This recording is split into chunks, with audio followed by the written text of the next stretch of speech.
The equipment room smelled like gun oil and decades of sweat. 5 men stood in a semicircle, their shadows stretching across concrete walls painted the color of military monotony. Outside, the North Carolina sun beat down on Fort Bragg with the kind of intensity that made men grateful for air conditioning and cold beer. Inside this room, there was neither. The door opened. A woman stepped through. She was small, maybe 5'4" on a good day. Dark hair pulled back in a simple ponytail, olive green t-shirt, standard issue BDU pants, and boots that had seen some miles but weren't broken in enough to suggest years of service. She carried a green duffel bag over one shoulder and a folder of papers in her other hand. She looked lost. That's what the 5 men thought anyway. The largest of them stepped forward. Victor Moreno, 6'5", 260 pounds of muscle built through years of punishment that would break ordinary men. They called him Tank, not because he drove one, because he looked like one. "Equipment rooms restricted," Tank said. His voice carried the authority of someone used to being obeyed. "SEAL candidates only." The woman didn't look up from her paperwork. "I'm looking for storage unit B7. My transfer orders say it's assigned to me." Ryan Blackwood laughed. He stepped out from behind Tank, all 6'2" of blonde-haired confidence. His father was General Marcus Blackwood, 4 stars, the kind of man who had senators on speed dial and could end careers with a phone call. Ryan wore that privilege like a second skin. "Transfer orders," Ryan repeated, his voice dripping with amusement. "Sweetheart, this isn't the admin building. You want the main complex 3 buildings over. Someone probably sent you to the wrong place." "I'm exactly where I need to be." The woman's voice was level, calm. She still hadn't looked at them. Derek Huang shifted uncomfortably. He was the smallest of the 5, the tech specialist who always had his phone out, always recording. Something about this woman bothered him. The way she stood, the way she held herself, like she was waiting for something. "Listen," Marcus Webb said, stepping forward. He was the diplomatic one, the peacemaker. "We don't mean to be rude, but this area is off limits. We're in the middle of pre-qualification review. If you need help finding—" "I don't need help." She finally looked up. Her eyes moved across each of them, one by one, measuring. "I need storage unit B7. It's assigned to me. Are you going to move, or do I need to move you?" The temperature in the room dropped about 10 degrees. Ryan's smile disappeared. Nobody talked to him like that. Nobody challenged him. His whole life had been doors opening before he reached them, people stepping aside, making way for the son of General Marcus Blackwood. "What did you just say to me?" "You heard me." She set her duffel bag down slowly, deliberately. "I have work to do. You're in my way." Tank took a step closer. His shadow fell across her like a storm cloud. "Little girl, you need to learn some respect. This is a SEAL facility. You don't belong here." "Is that so?" It wasn't a question. Ethan Cole stood against the back wall, watching. He was 21, the youngest of the group, and something in his gut told him this was going wrong. The woman wasn't backing down, wasn't showing fear, wasn't reacting the way people usually reacted when Tank got in their face. She was waiting. "Last chance," Tank said. "Walk out that door on your own, or I'll carry you out." The woman tilted her head slightly. "You're going to put your hands on a superior officer?" Ryan burst out laughing. "Superior officer? You're not even wearing a uniform. You look like someone's girlfriend who wandered into the wrong building." "My name," the woman said quietly, "is Sarah Mitchell, Chief Petty Officer, Combat Designation Classified. I have 6 years of operational experience across 3 continents in missions that officially don't exist. My father was Colonel Robert Mitchell, Special Operations Command, killed in action Panama, 1989. She paused. "And in about 10 seconds, every single one of you is going to wish you had walked away." Tank moved first. He was fast for a big man. His right hand shot out, aiming for her shoulder, planning to grab her and physically remove her from the room. A lesson in respect. A reminder of where she stood in the hierarchy of Fort Bragg. His hand never connected. What happened next took exactly 12 seconds. Sarah sidestepped Tank's grab with minimal movement. Just enough. Her left hand caught his wrist, twisted, used his own momentum to pull him forward and off balance. At the same time, her right palm struck upward, catching him under the jaw with precisely calibrated force. Tank's head snapped back. His eyes went unfocused. Sarah pivoted, using his body weight to swing him around and drive him face first into the concrete wall. The impact sounded like a side of beef hitting a butcher's block. Tank dropped to the floor, unconscious. 2 seconds elapsed. Ryan was still processing what he just witnessed when Sarah's boot caught him in the solar plexus. Not a kick, a precision strike, aimed at the cluster of nerves just below the sternum. The kind of blow that doesn't break bones but makes breathing impossible. Ryan doubled over, gasping. His hands went to his chest, his mouth opening and closing like a fish out of water. Sarah grabbed his right wrist, twisted it behind his back, and applied upward pressure to the joint. Not enough to break, just enough to make it very clear that breaking was an option. Ryan screamed. 4 seconds. Derek Huang fumbled for his phone, trying to get the camera recording. This was insane. This was impossible. A woman half Tank's size had just put him on the ground like he was nothing. Sarah's elbow connected with Derek's solar plexus before he could press record. Same strike she'd used on Ryan. Same result. Derek dropped to his knees, phone clattering across the floor, his lungs suddenly refusing to function. 6 seconds. Marcus Webb tried to run. It was the smart play. Get out, get help. This woman was clearly some kind of trained killer. This was beyond anything they could handle. Sarah caught him by the collar, spun him around with surprising strength, and swept his legs. Marcus hit the concrete hard enough to knock the wind out of him. He lay there stunned, trying to remember how breathing worked. 8 seconds. Ethan Cole pressed himself against the wall, hands raised. I wasn't going to. I know. Sarah stood in the center of the room, breathing normally, not even winded.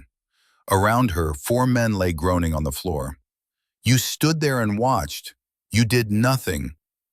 I'm sorry. I should have. You should have spoken up.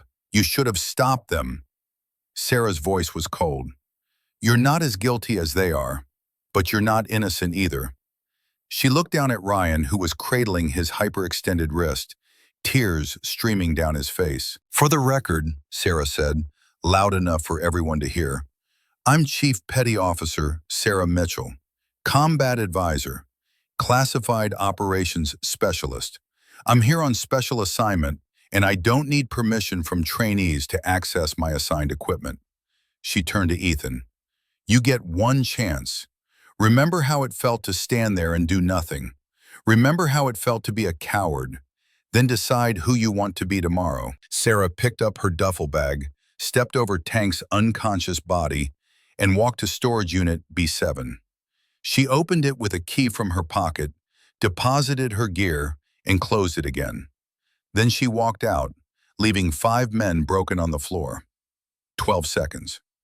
Master Chief William Bull Torres was reviewing training schedules when his office door burst open without a knock. Petty Officer Jackson, one of the facility coordinators, stood in the doorway, pale and breathing hard. Master Chief, Equipment Room B, 5 candidates down, 1 unconscious. Medical's been called. Bull was on his feet before Jackson finished the sentence. He was 58 years old, built like his nickname suggested, with the kind of weathered face that came from 30 years of military service. Vietnam, Grenada, Panama, the first Gulf War that had just ended a month ago. He'd seen things that would break most men. But this was Fort Bragg. This was supposed to be safe. Who attacked them? That's the thing, Master Chief, Jackson swallowed. It was a woman, just one woman. Witnesses say she took all 5 of them down in seconds. Bull felt something cold settle in his stomach. What woman? New transfer. Chief Petty Officer Mitchell. Sarah Mitchell. The name hit Bull like a physical blow. Mitchell. Robert Mitchell. Panama, 1989. Bull had been there, had seen what happened, had watched one of the best soldiers he'd ever known get cut down by people who were supposed to be on his side. And now Robert's daughter was here, at Fort Bragg, on the same base where the man who killed her father walked free. Get medical to that equipment room. I'll handle this personally. Bull moved through the corridors of Fort Bragg with purpose. His mind was racing. He'd read the transfer orders when they came through last week. Sarah Mitchell, combat advisor. Most of her file was redacted, blacked out with a kind of classification that meant she'd been doing things the government would never acknowledge. But he'd recognized the name immediately. He'd known this day would come eventually, had known that Robert Mitchell's daughter would follow in his footsteps, that she would end up in special operations, that someday, somehow, she would find her way to the truth about what happened in Panama. He just hadn't expected it to be today. The equipment room was chaos. Medical personnel were loading Tank Moreno onto a stretcher. The big man was conscious now but groggy, a massive bruise forming on his jaw. Ryan Blackwood was screaming about his wrist, about lawsuits, about his father making everyone pay.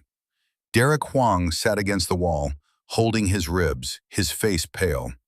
Marcus Webb was being checked for a concussion, and Ethan Cole stood in the corner, alone, looking like he wanted to disappear into the concrete. Bull scanned the room. No sign of Sarah Mitchell. "Where is she?" he asked one of the medics. "The woman? She left. Walked out about 10 minutes ago." Bull turned to Ethan Cole. "You, what happened here?" Ethan's voice was quiet, ashamed. We confronted her, told her she didn't belong here. Tank tried to grab her, and then she defended herself." "It wasn't defense, Master Chief. It was..." Ethan struggled to find words. "It was like watching a professional, like she'd done it 1,000 times before. 12 seconds, that's all it took." Bull looked around the room. 5 of Fort Bragg's SEAL candidates put on the ground by a woman half their size. "Anyone press charges?" Ryan Blackwood's head snapped up.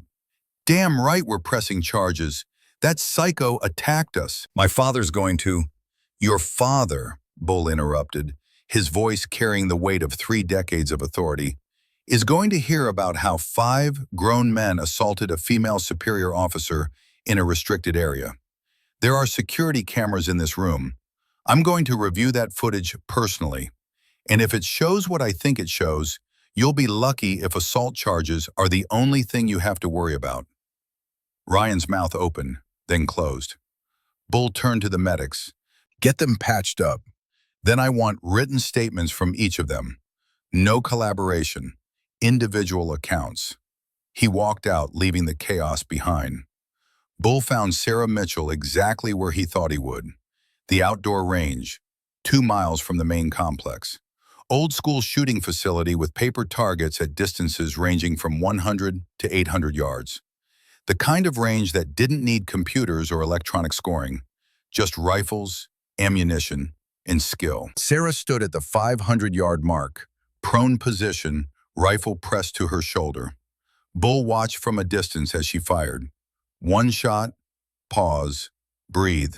2nd shot, methodical, controlled. He walked closer, his boots crunching on gravel. Sarah didn't look up, but he knew she'd registered his presence. Operators like her always did. "That's Robert's rifle," Bull said quietly. Sarah fired another round. "He left it to me. M24 sniper weapon system. Your father was one of the best long-range shooters I ever served with." Bull moved closer, studying the weapon. 7.62 NATO, Remington 700 action. Leupold Ultra M3, a 10-power fixed scope. Maximum effective range 1,200 yards in the right hands. Your father could make shots at distances that seemed impossible. Finally, Sarah looked up. Her eyes met his. There was recognition there. Not of him personally, but of what he represented. You knew him. I served with him. Panama, '89. I was there when... Bull stopped. Even after all these years, saying it out loud was difficult. I was there when he died. Sarah sat up slowly, rifle still in her hands. She ran her fingers along the weapon's stock, touching the small scratches and wear marks that told the story of years in the field. Then you know. Know what? That it wasn't the enemy who killed him. Bull's jaw tightened. Around them, the North Carolina afternoon was quiet, except for the distant sound of training exercises. Somewhere, men were running obstacle courses. Somewhere, instructors were shouting. The normal rhythms of Fort Bragg continued, oblivious to the conversation happening on this forgotten shooting range. Your father was a good man, Bull said carefully. One of the best soldiers I ever knew. But some things are classified, Sarah. Some things are buried for a reason. My father uncovered something in Panama, something that got him killed, and the people responsible are still walking around free. Sarah's voice was steel. I'm not here by accident, Master Chief. I didn't request transfer to Fort Bragg because I wanted a change of scenery. Bull studied her face. She looked so much like Robert. Same eyes, same determination, same stubborn refusal to back down when she knew she was right. You know who killed him, Sarah said. It wasn't a question. Bull was silent for a long moment. Then finally he nodded. Lieutenant Colonel Frank Hayes. He was a major back then, part of the Panama operation.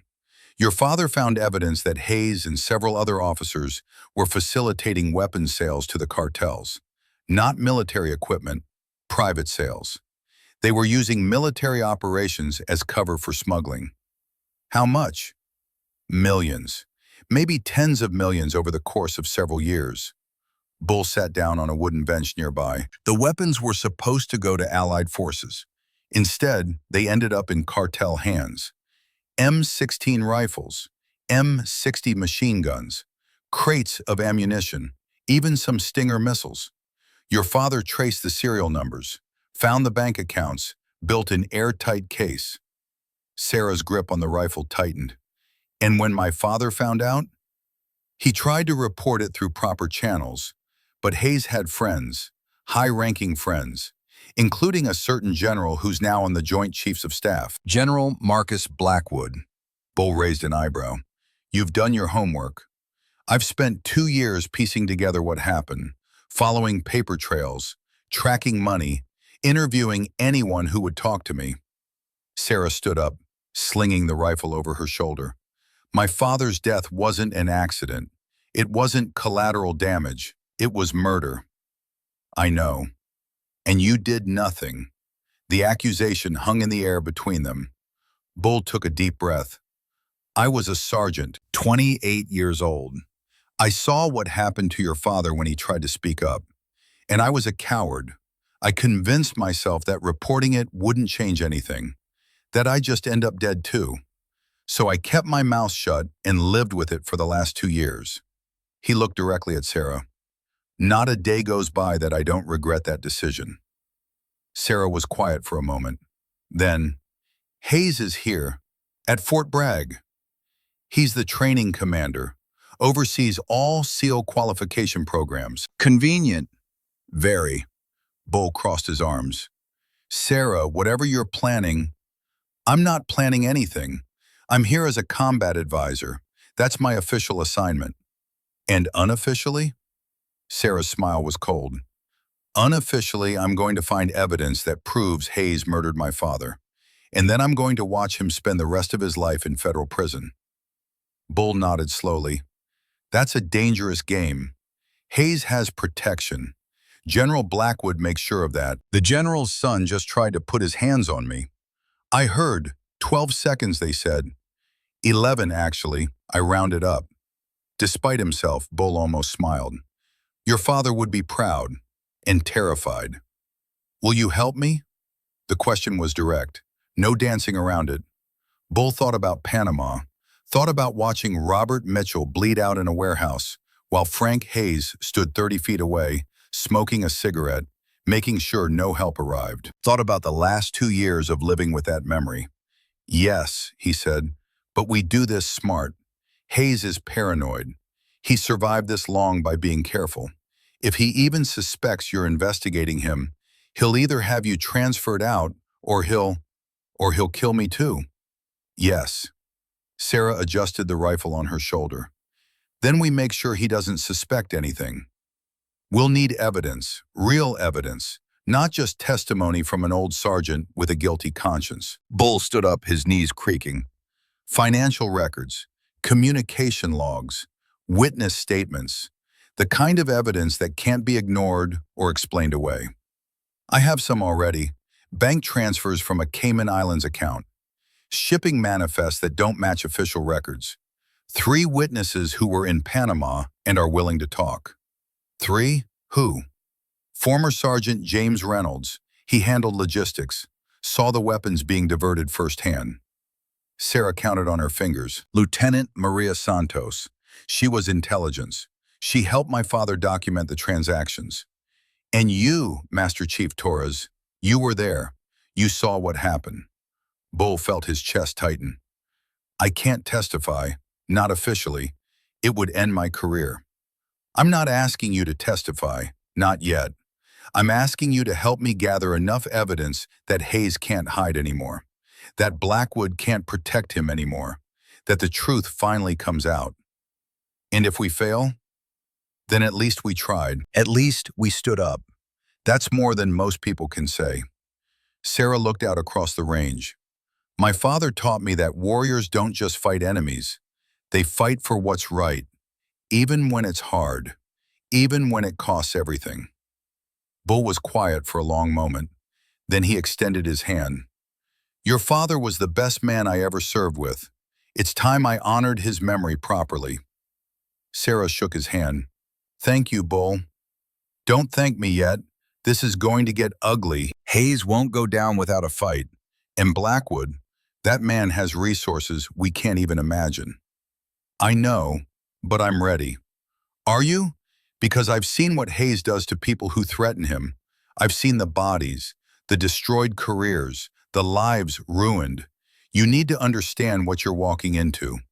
Sarah's eyes hardened.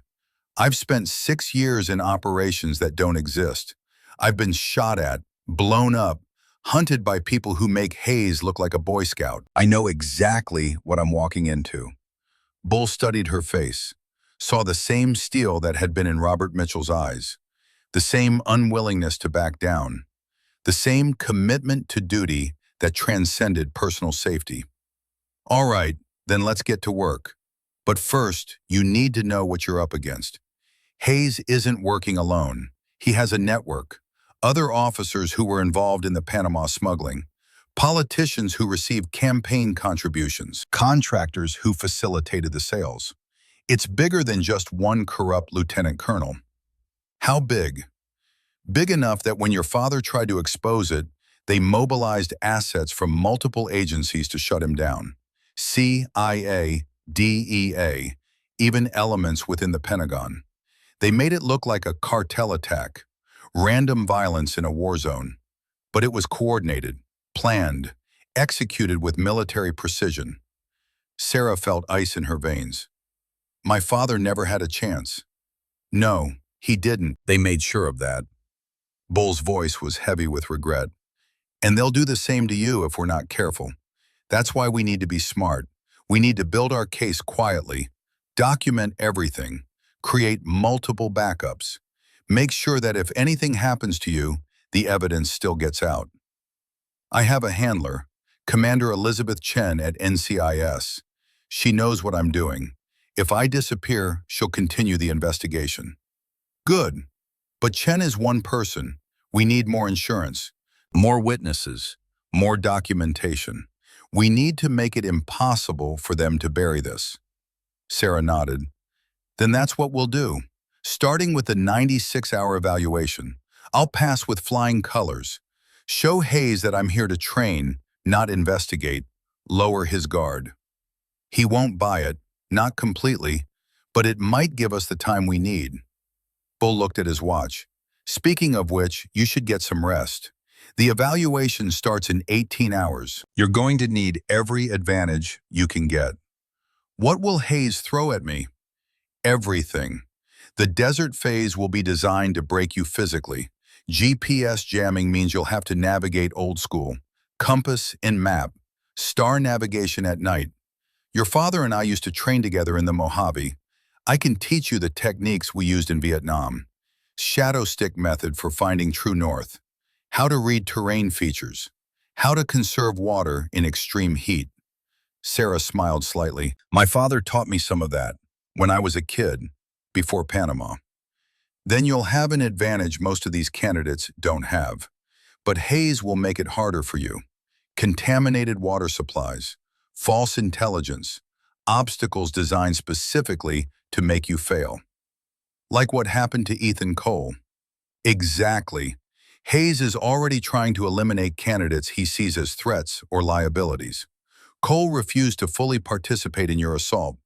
That made him a risk. So Hayes tried to kill him in a way that would look like natural causes. We need to protect Cole and any other candidates who might help us. Agreed, but carefully. If Hayes suspects we're building a coalition against him, he'll accelerate his timeline. Bull stood up. Come on, we've got 18 hours to prepare you for the hardest evaluation of your life. And while we're at it, I'll teach you everything your father and I learned about surviving in hostile territory when the people who are supposed to have your back are the ones trying to kill you. They walked together toward the training complex. The sun was setting over Fort Bragg, painting the sky in shades of orange and red. Somewhere in this base, Frank Hayes was planning how to destroy Sarah Mitchell. Somewhere, General Blackwood was making phone calls, mobilizing resources, preparing his defense.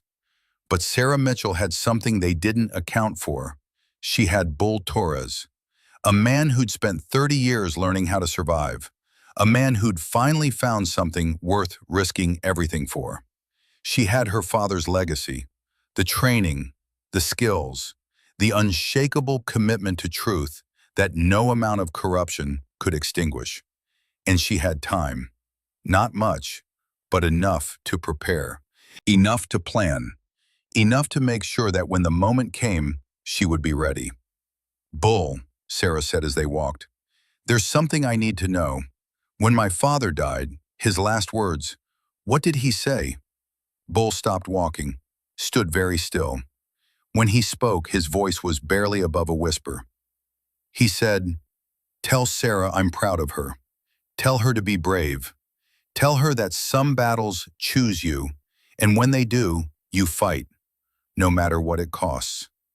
Sarah felt tears threatening. She blinked them back. He knew. He knew they were going to kill him. Yes, he knew, but he went anyway, because that's who Robert Mitchell was. A man who couldn't walk away from a fight when he knew he was right. I'm the same way. I know, that's what scares me. Bull put a hand on her shoulder. But it's also why you're going to win. Because Hayes and Blackwood, they fight for money, for power, for themselves. But you're fighting for something bigger, for truth, for justice, for your father's memory. And that kind of motivation, that's what makes real warriors unstoppable. They continued walking into the gathering darkness. Behind them, the shooting range was empty, silent. But Sarah Mitchell's shots still echoed in Bull Torres's memory. Perfect accuracy, perfect control, perfect execution, just like her father. Hayes and Blackwood had no idea what was coming for them. And by the time they figured it out, it would be too late. The briefing room held 47 SEAL candidates and 12 evaluators. Morning light cut through high windows, casting shadows across men who thought they knew what hard looked like. They were about to learn differently. Lieutenant Colonel Frank Hayes stood at the front, crisp uniform, shoulders squared, every inch the professional officer. Behind him, a projection screen showed a single line of text. Comprehensive assessment, 96 hours. Gentlemen, Hayes began, his voice carrying that particular tone of authority that came from decades of command. And lady, his eyes found Sarah in the back row. You are about to undergo the most challenging evaluation of your military careers. Sarah sat motionless, her face revealing nothing. Bull Torres stood against the side wall, arms crossed, watching everything. For the next 96 hours, you will be tested physically, mentally, and psychologically. You will operate with minimal sleep, maximum stress, and constant pressure. Some of you will excel. Some of you will fail. And some of you, Hayes paused, his gaze lingering on Sarah, some of you will discover you never belonged here in the first place. Ryan Blackwood sat 3 rows ahead of Sarah, his right wrist still bandaged. He hadn't looked at her once since entering the room. Derek Huang sat beside him, ribs taped. Marcus Webb looked straight ahead, jaw tight. Only Ethan Cole had turned around earlier, catching Sarah's eye for just a moment. Something passed between them, an understanding, an apology that words couldn't convey. Hayes continued, Phase 1 begins in 2 hours. You will be transported to the Mojave Desert Training Facility. 300 square miles of terrain that will test every survival skill you possess. Your objective is simple. Reach the extraction point before the 48-hour mark. He clicked to the next slide. Topographical map, harsh terrain, no roads, no water sources marked. You will carry standard combat loads, 50 pounds of gear, 3 liters of water, no GPS devices, no electronic navigation aids, map and compass only, old school. Hayes smiled thinly, the way warriors used to operate before computers made everyone soft. Bull Torres shifted slightly. Sarah caught the movement. This was Hayes's first move. Remove modern advantages. Force candidates to rely on skills that most of them barely possessed. But Sarah had trained with Bull for 3 days straight. Celestial navigation, terrain association, the art of finding north without a compass, using nothing but shadows and stars. Skills from an era when Bull had walked through Vietnamese jungles with nothing but a map and his instincts. Bull had taught her the shadow stick method. Plant a stick in the ground, mark where the shadow ends, wait 15 minutes. Mark where the shadow ends again. The line between the 2 marks runs east-west. The first mark is always west.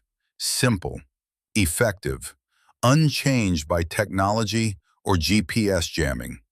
He taught her how to read terrain features, how ridge lines ran, how water flowed, how to identify north-facing slopes by the vegetation, how to estimate distances by counting paces, all the skills that operators had used before satellites and computers. Phase 2, Hayes continued, will test your combat effectiveness, long-range marksmanship, close-quarters engagement, decision-making under fire. You will be scored on accuracy, speed, and tactical judgment. Another slide, shooting range layouts, target distances.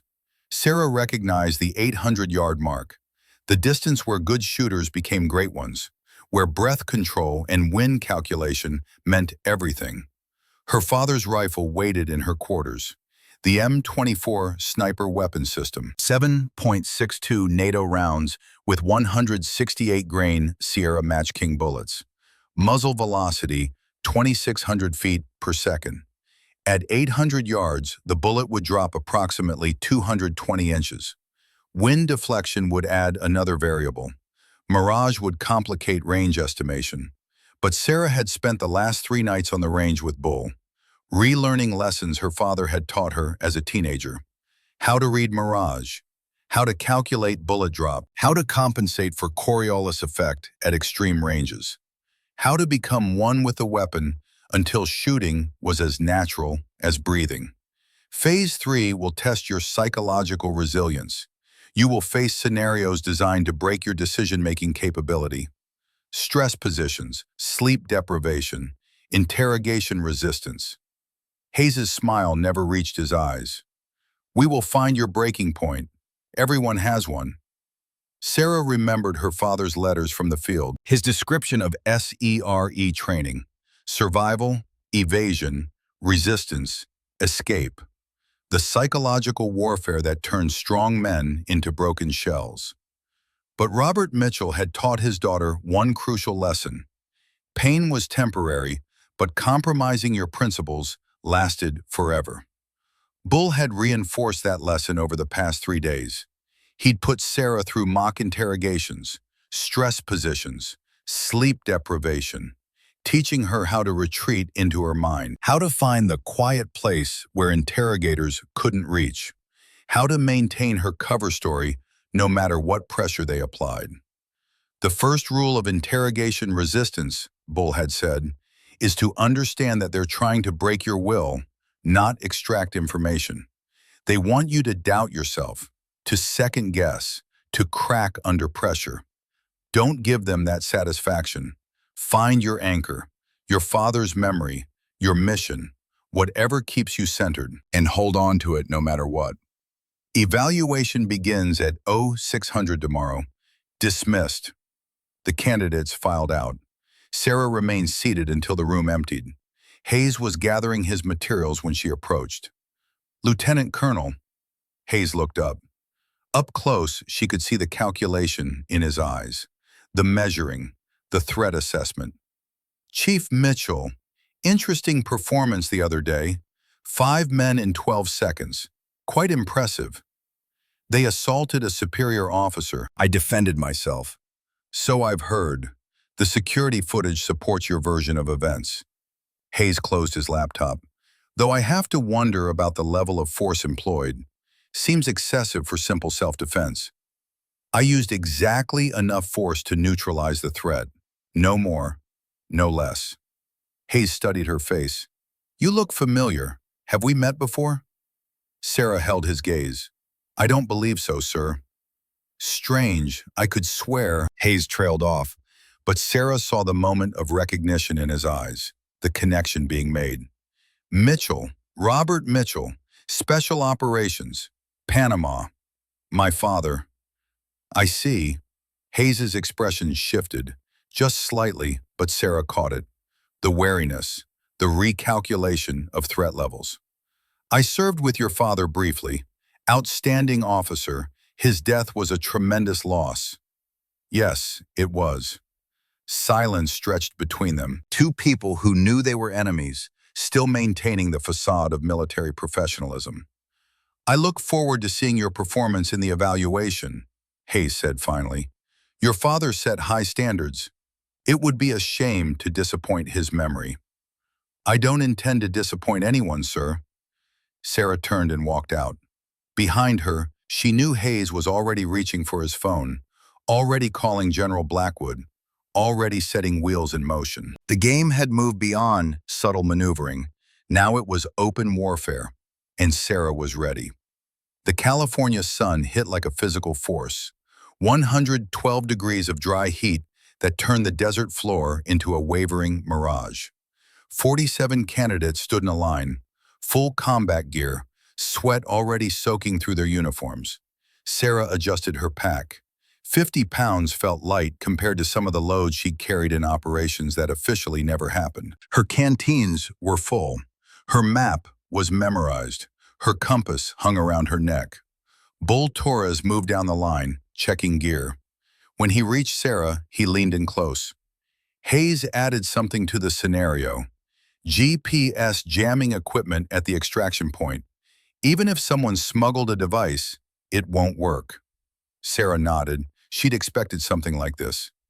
Remember what I taught you, Bull said quietly. The desert talks if you know how to listen.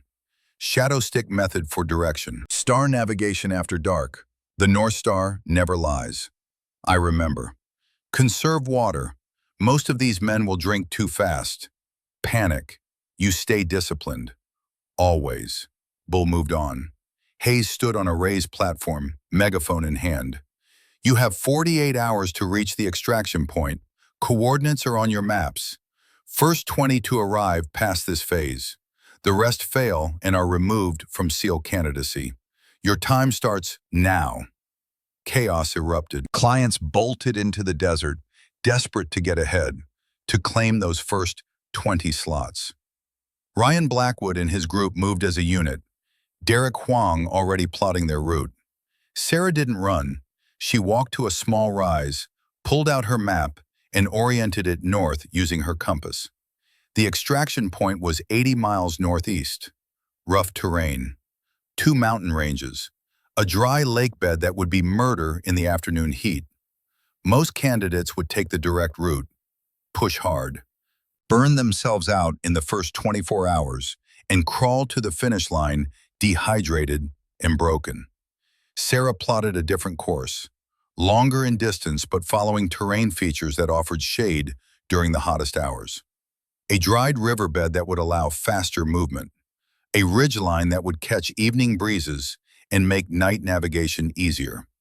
Her father had taught her that speed without intelligence was just exhaustion, that the fastest route was rarely the smartest route. She folded her map, checked her compass bearing, and started walking at a steady, sustainable pace. The sun reached its peak at 1300 hours. Sarah moved through a narrow canyon, its walls providing blessed relief from direct sunlight. She'd been walking for 7 hours, covered maybe 25 miles, and hadn't touched her second water canteen yet. Discipline, control, efficiency. She heard voices ahead, angry voices. Sarah slowed, moved carefully around a boulder, and found Ryan Blackwood's group in heated argument. "I'm telling you, the map is wrong," Derek Huang was saying. "This canyon doesn't match the topography." "Then you read it wrong," Ryan shot back. "My father used to bring me out here. I know this area." Sarah could have slipped past unnoticed, should have, but something made her stop. Maybe it was her father's voice in her head, reminding her that good soldiers helped other soldiers even when they didn't deserve it. "You're 3 miles off course," Sarah said, stepping into view. All 5 men spun around. Ryan's hand went to his sidearm before he recognized her. "What are you doing here?" His voice dripped with hostility. "Walking to the extraction point, same as you." Sarah moved closer, pulled out her map. "You're here," she pointed.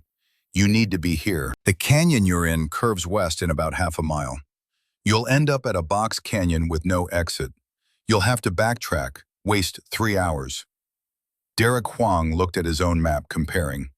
His eyes widened. "She's right. We missed the fork 2 miles back."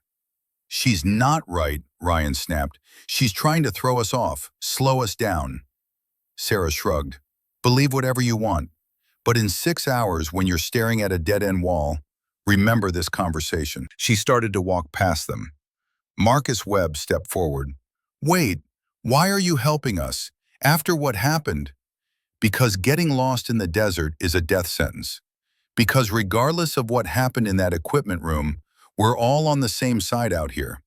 Sarah met his eyes. "And because my father taught me that you never leave people to die just because you don't like them." She continued walking. Behind her, she heard Derek say, "We should listen to her." "Absolutely not," Ryan responded. "She's playing us." Their voices faded as Sarah moved deeper into the canyon. Night fell across the Mojave like a curtain. Temperature dropped 40 degrees in 2 hours. Sarah found a sheltered spot between 2 boulders, unpacked her sleeping bag, and ate a cold MRE. She didn't sleep. Instead, she lay on her back, looking up at the stars. Her father had taught her the night sky during camping trips when she was a child, before deployments made family time scarce, before Panama took him away forever. Polaris, the North Star, constant, unchanging, the fixed point around which everything else rotated. "Find Polaris and you'll never be lost," her father had said.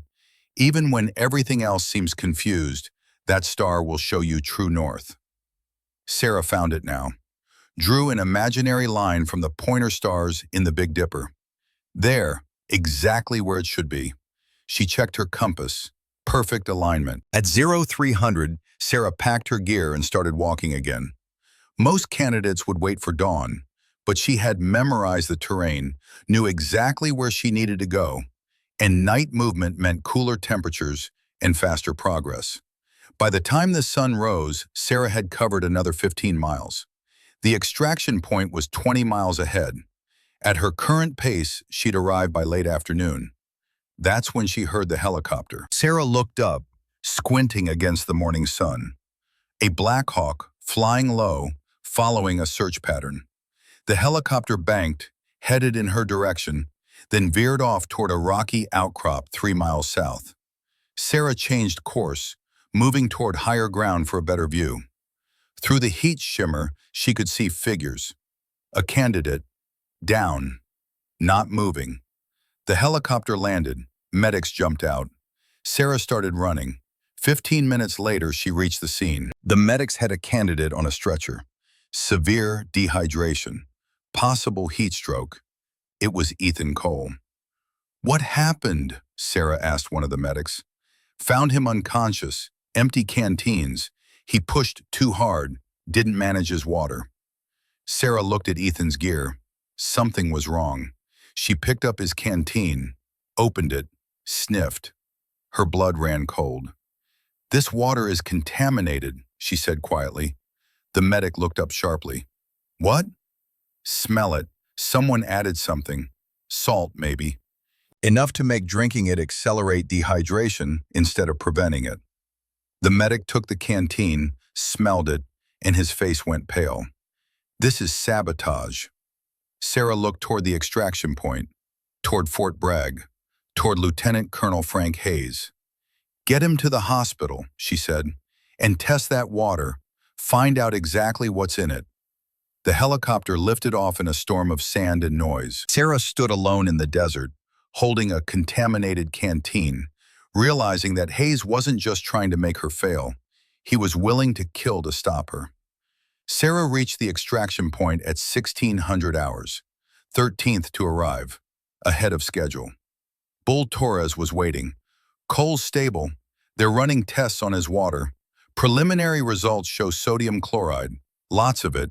Someone doctored his supply. Hayes. Probably, but we can't prove it. Bull handed Sarah a water bottle. "Phase 2 starts tomorrow. Long-range marksmanship. You ready?"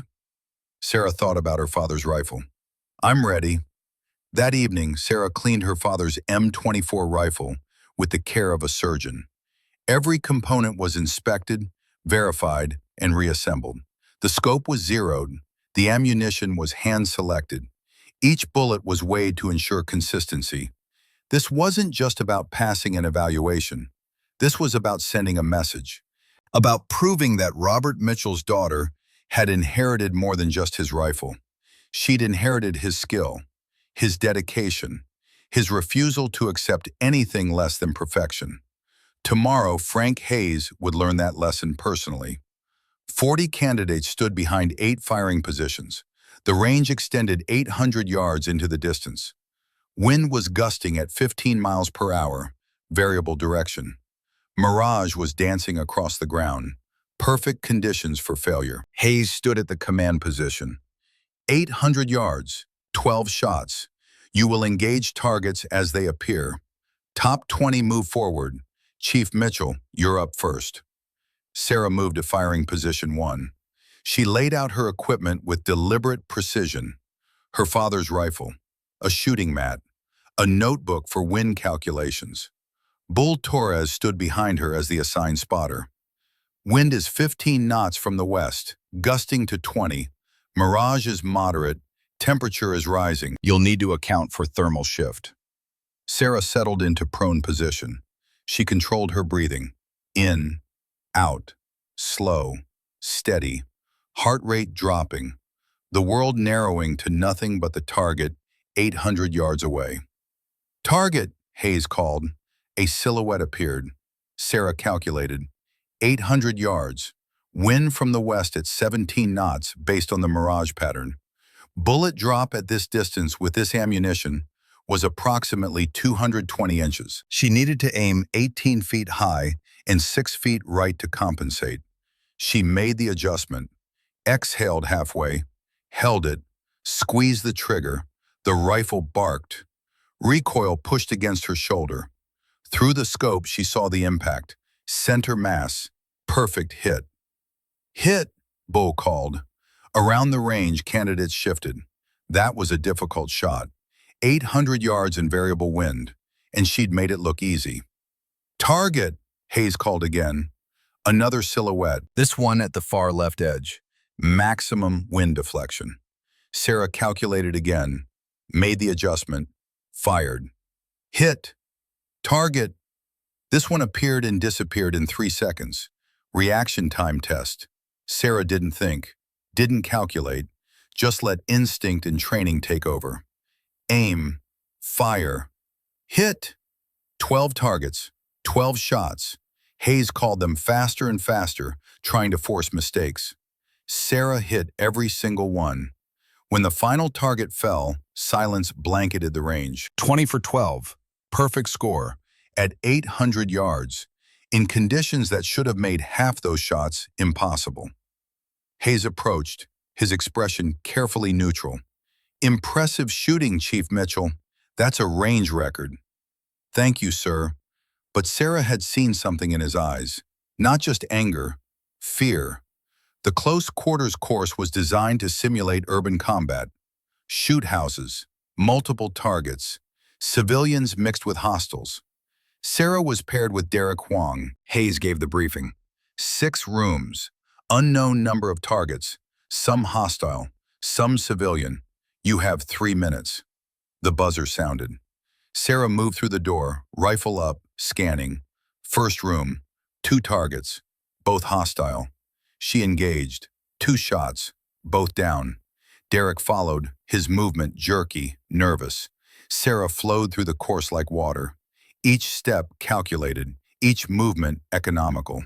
She identified threats instantly, engaged without hesitation. At the final room, 4 targets appeared. 3 hostiles, 1 civilian, all mixed together. Sarah engaged the 3 hostiles in 2 seconds. Clean shots, controlled pairs. The buzzer sounded. Time, 2 minutes, 18 seconds, Hayes announced. 0 penalties, perfect score. She just set another record, and she could see Hayes's jaw tightening, his carefully constructed plan falling apart. The room was deliberately cold, 62 degrees. Fluorescent lights hummed overhead. Sarah sat in a metal chair bolted to the floor. She'd been sitting here for 4 hours. The interrogator was Navy psychologist Commander Patricia Raines. Let's go over this again, Chief Mitchell. Your father died in Panama. That must have been traumatic. It was difficult, Sarah said, but I dealt with it. Did you? Because you enlisted 3 months after his death, rushed through basic training, volunteered for every dangerous assignment. I chose to serve, like my father. Or you chose to put yourself in situations where you might die. Raines made a note. Let's talk about the equipment room. 5 men. You injured all of them. They assaulted a superior officer. I defended myself. You broke a man's jaw. That's not defense. That's violence. That's what happens when you attack someone with combat experience. Tell me about your father. Were you close? Sarah knew where this was going. I felt loss, like anyone who loses a parent. Just loss, not rage, not a desire to find who was responsible. My father died in combat. Did he? Because he was investigating corruption when he died. Did you know that? Sarah's hands clenched involuntarily. Barely visible, but Raines saw it. You do believe he was murdered? I believe my father deserved better. Then why are you at Fort Bragg? Why request transfer to where officers who serve with your father are stationed? The interrogation had shifted. Raines knew something. I requested Fort Bragg because it's a premier training facility. It looks like obsession, like a daughter who can't accept her father's death. I'm pursuing excellence. You're pursuing vindication. Raines stood up. I see a young woman with trauma and a tendency toward violence. Someone who needs help, not deployment. Sarah forced herself to breathe slowly. This was the play. Diagnose her as unstable. I'm fit for duty. That's not your determination. It's mine. We're continuing this evaluation for another 12 hours. 6 hours later, Sarah was moved to a different room. Smaller, darker. Temperature dropped to 58 degrees. She'd been awake for 22 hours. A new interrogator entered, Major Richard Kowalski. Chief Mitchell, we're trying something different. He placed a folder on the table, opened it. Inside were photographs. Her father, crime scene photos from Panama. Robert Mitchell lying in a warehouse, blood pooling beneath him, eyes open. Look at them. That's what happens when people make mistakes. Sarah forced herself to look away. Why are you showing me this? Because your father died because he made an error. He trusted the wrong people. My father was murdered. The words escaped before Sarah could stop them. Kowalski leaned back. Murdered. By whom? Sarah said nothing. You believe someone in his unit killed him. Kowalski pulled out another photograph. Frank Hayes, Panama era. Someone like Hayes. I didn't say that. You didn't have to. Kowalski stood up. Here's the problem. You're wrong. Hayes is a decorated officer. Your father's death was investigated. You're chasing conspiracy theories. Then why are you worried about what I might find? Kowalski smiled. The path you're on leads to psychiatric discharge, a ruined career. He gathered the photographs, started to leave. Last chance. Walk away. Request transfer, because if you continue, we will break you. I understand you're scared, Sarah said quietly. I understand everything you're doing proves I'm right. Kowalski's expression hardened. 12 more hours. Hour 30. Sarah was in a stress position, standing, arms extended, holding her father's rifle at shoulder level. Her shoulders screamed, her arms trembled. Kowalski walked circles around her. How long can you hold it? Sarah's vision swam. She'd been holding this position for 40 minutes. He was carrying it when someone shot him in the back. His own people. Shut up, Sarah whispered. You're angry. Anger makes you sloppy, like your father. The rifle dipped. Sarah's arms were failing. She forced them back up. Your father died alone, betrayed, and you're going to end your career in this room. Sarah thought about Bull, about his advice, survive. But her arms were giving out. She thought about her father, about his last words. Some battles choose you. When they do, you fight, no matter what it costs. The rifle steadied. Sarah locked her jaw, locked her arms. I can hold this all day, she said. 2 hours later, they let her put the rifle down. Sarah's arms hung uselessly, but she hadn't dropped it. Hour 68. Sarah had been awake for 3 days with only 4 hours of sleep. Her body was shutting down. Kowalski sat across from her. You believe your father was murdered. You believe Hayes was involved. You came to Fort Bragg to prove it. Is that correct? Sarah's mouth was dry. I came to Fort Bragg to serve. Stop lying. We have evidence. Phone records, computer logs. You're running an unauthorized inquiry. Sarah said nothing. They'd been watching her. Your handler has abandoned you. NCIS is disavowing your activities. Then why are you still questioning me? Kowalski smiled. Because Blackwood wants to know what you know, what evidence you've gathered. The threat was clear. I don't know anything. No evidence, just suspicions. Based on what? Based on the fact that you're all so scared. Based on the fact that you've spent 3 days trying to break me. Sarah leaned forward. You're afraid because I'm right, because my father did uncover something, because Hayes did kill him, and eventually I'm going to prove it. Kowalski's expression didn't change, but something flickered. Fear. Take her to holding. The holding cell was 8 by 6 feet, concrete walls, steel door. Sarah lay on the thin mattress. She had maybe 2 hours. The cell door opened. Ethan Cole stepped through. He looked terrible. They let me out for the psych eval. I've been in interrogation 12 hours. They told me you contaminated my water. Sarah felt her stomach drop. That's not true. I know. I told them it wasn't true. He looked at her with wonder. But I didn't break. I kept thinking about what you said, about deciding who I wanted to be. He pulled a small digital recorder from his pocket. So I recorded my whole interrogation. Everything they said, every threat. He handed it to Sarah. I don't know if it'll help, but I wanted you to have it. Sarah took it with trembling hands. Why? Because you showed me what courage looks like. Because I'm tired of being afraid. Ethan stood. They're coming for you soon. Hayes and Blackwood. They're going to offer you a deal. Psychiatric discharge if you agree to never speak about your father. How do you know that? I heard them talking. They think I'm broken. They don't realize I'm on your side now. Sarah looked at him, the young man who'd found his courage. Thank you. Don't thank me yet. If you refuse, they're going to destroy you, and anyone who helps you. Ethan's voice was steady. But I think that's a risk worth taking. The door opened. Bull Torres stood there. Cole, out. Ethan nodded and left. Bull stepped inside. They're moving up the timeline. Hayes got word that NCIS is asking questions.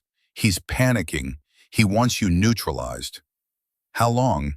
6 hours. Blackwood is flying in tonight. They'll convene a psychiatric review at 0600. They'll declare you unfit. They can't without my consent. They can if they claim you're a danger. Bull sat down. I'm sorry. I thought we had more time. It's not over. Not unless we have hard evidence. Sarah thought about the recorder. What if I could get Hayes to confess? Bull looked at her sharply. That's impossible. He's too smart. Not if he thinks he's won. Not if he thinks I'm broken. Sarah's mind raced. They want me to take their deal. What if I agree? What if I tell Hayes I'll take it? He'll never believe you. He will if I look defeated. Sarah held up the recorder. And when he comes to finalize the deal, I get him talking. Get him to admit what he did. Bull was quiet. This is dangerous. If Hayes suspects you're recording, he won't just discharge you, he'll make you disappear. I know. Your father took this same risk, and it got him killed. I know that too. Sarah met his eyes. But someone has to stand up. If not me, then who? Bull stood slowly. Your father said something similar. I told him to be careful. He said some things were more important. What did you say? I said he was right. Then I watched him die because I wasn't brave enough to stand with him. Bull put a hand on her shoulder. I'm not making that mistake twice. Whatever you need, I'm with you. Even if it costs everything? I've got 2 years until retirement. Maybe it's time I followed my conscience. Sarah felt tears threatening. Thank you, Bull. Don't thank me yet. Hayes is smart. He might not take the bait. Then we'll find another way, but we have to try. Bull nodded. Get some rest. You need to look broken tomorrow. Defeated. Can you do that?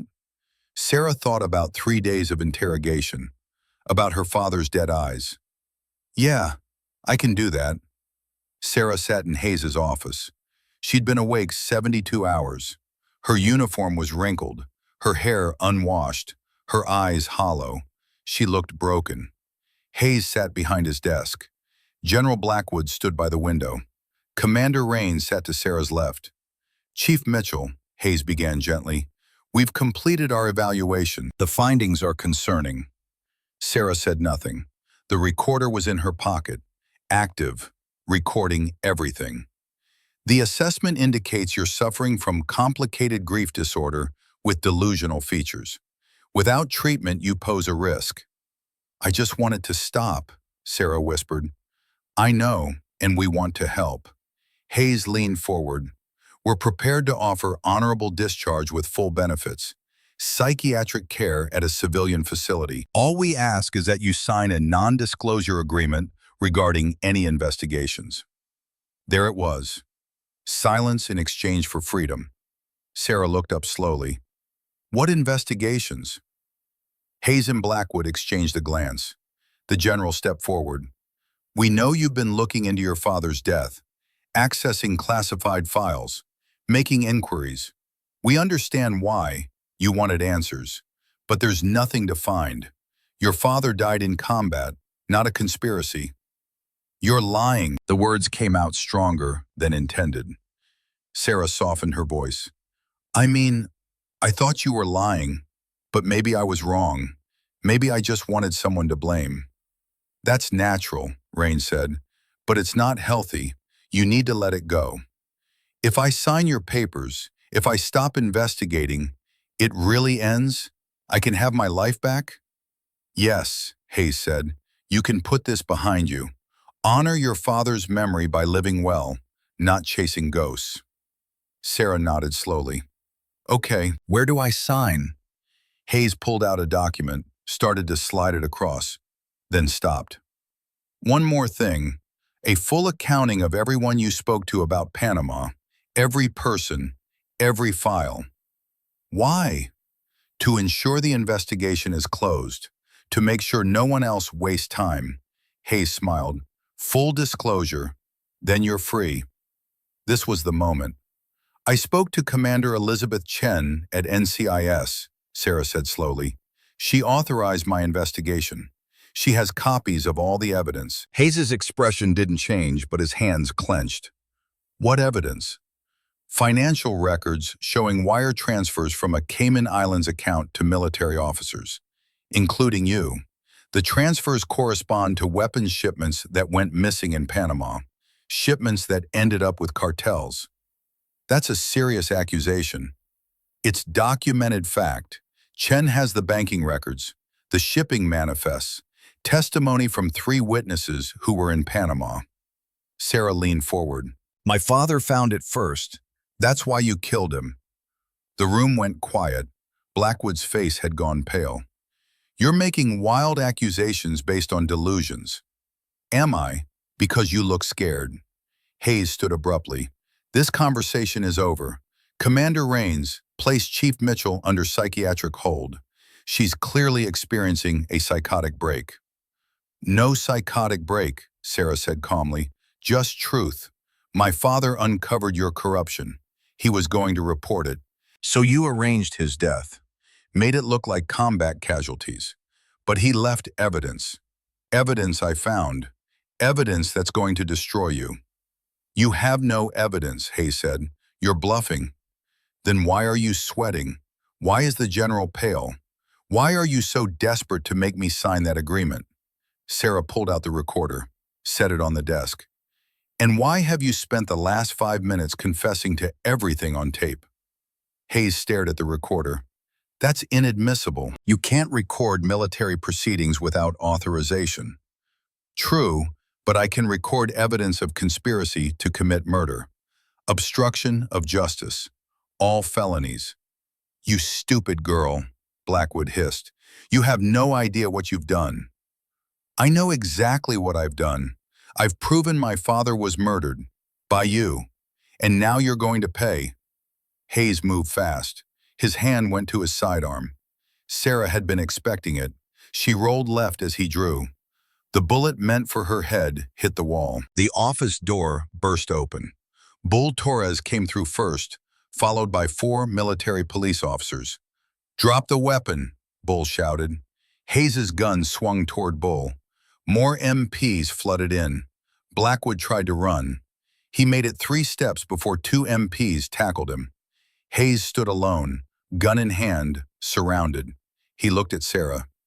Your father was weak. He couldn't understand that sometimes rules have to be broken.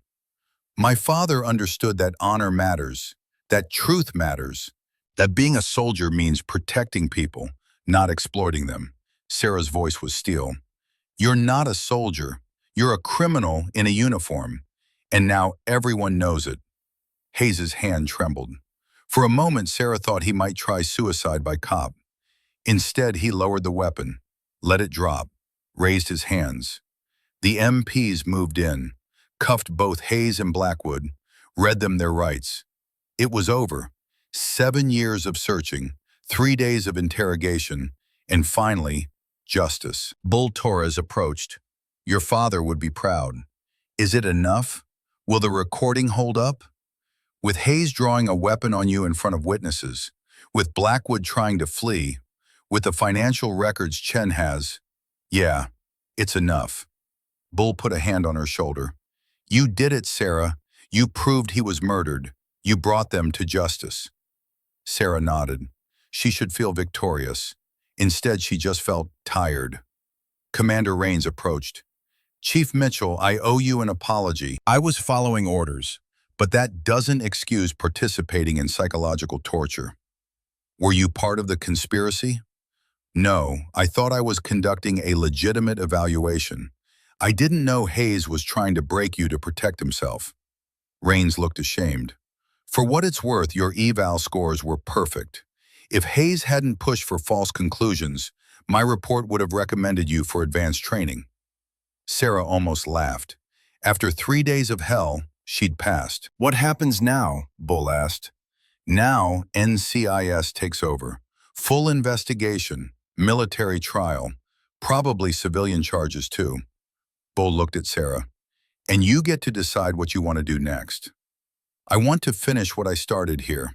I want to train the next generation, teach them what my father taught me, that honor isn't just a word, that truth matters, that being a warrior means standing up for what's right, even when it costs everything. Bull smiled. I think that can be arranged. Fort Bragg needs good instructors, real ones. They walked out into the morning sun. Fort Bragg was coming alive. Soldiers running PT, instructors preparing for training. They found Victor Tank Moreno at the outdoor range. Chief Mitchell, he said, stood up, came to attention. At ease, Moreno. I wanted to apologize for the equipment room, for attacking you. I was wrong. I was following Blackwood because I thought his connections could help my career. You learn from it? Yes, ma'am. The evaluation made me think about who I want to be. Sarah studied him, saw genuine remorse. My father used to say that warriors aren't born. They're made through choices. Every day you choose who you want to be. What choice should I make tomorrow? Choose truth. Choose honor. Choose to stand up even when it's hard. Tank nodded. Will you train me? Will you teach me what your father taught you? Sarah considered. This man had attacked her, but he was genuinely trying to change. Her father would have given him a chance.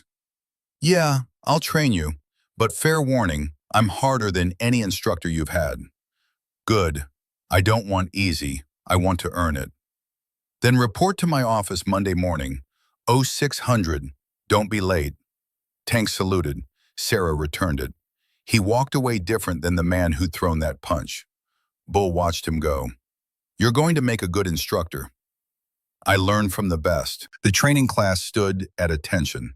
20 new candidates, fresh, eager. Sarah walked down the line, Master Chief Bull Torres beside her.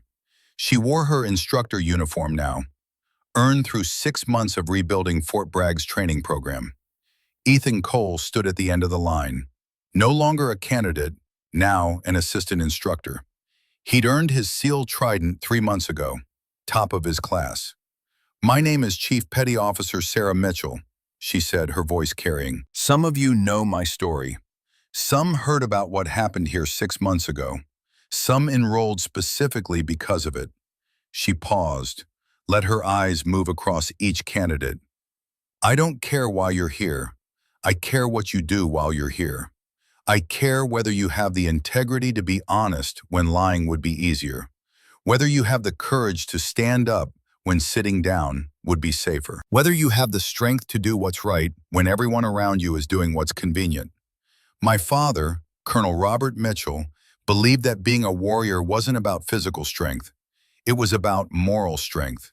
It was about choosing truth over comfort, honor over advancement, duty over self. He died for those beliefs, murdered by men who wore the same uniform but didn't share the same values. Men who are now in federal prison where they belong. Sarah pulled out her father's challenge coin, the one he'd carried through dozens of operations. This coin represents a promise to uphold the values that make us more than just trained killers, a promise to protect the innocent, a promise to stand for truth, a promise to be worthy of the uniform we wear. She held it up. By the time you graduate this program, You'll earn your own coin. But earning it isn't about passing tests. It's about proving that when everything is on the line, when your career is threatened, when powerful people want you to stay silent, you have the strength to do what's right anyway. Some of you will fail, not because you're weak, but because you're not ready. There's no shame in that. The shame is in pretending to be something you're not. Sarah put the coin away. Training starts tomorrow. 0600, dismissed. The candidates dispersed. Bull approached. Your father would be proud. That was a hell of a speech. I borrowed most of it from him. I remember. I was there. Bull's expression grew somber. He knew he might not make it back. He knew Hayes and Blackwood were dangerous, but he gave that speech anyway. Do you think he knew that they were going to kill him? I think he suspected, but he went anyway, because that's who Robert Mitchell was. Sarah nodded. I used to be angry at him for that, for choosing duty over staying alive, over staying with me. But now I understand. Some things are more important than survival. Like truth. Like truth. Sarah's phone buzzed. A text from Commander Chen at NCIS. Trial date set. Hayes and Blackwood both facing life sentences. Your testimony will be crucial. Are you ready? Sarah typed back, I've been ready for 7 years. She looked up at the Fort Bragg sky. Clear, blue, infinite. Somewhere, she liked to think her father was watching. I did it, Dad, she whispered. I finished what you started. And now I'm going to make sure no one ever has to go through what we went through. I'm going to teach them better. The wind carried her words away. Bull pretended not to notice the tears. Come on, we've got work to do. New class starts tomorrow. Just like my father did. Just like your father did. They walked into the building together. Instructor and mentor. Daughter and father's friend.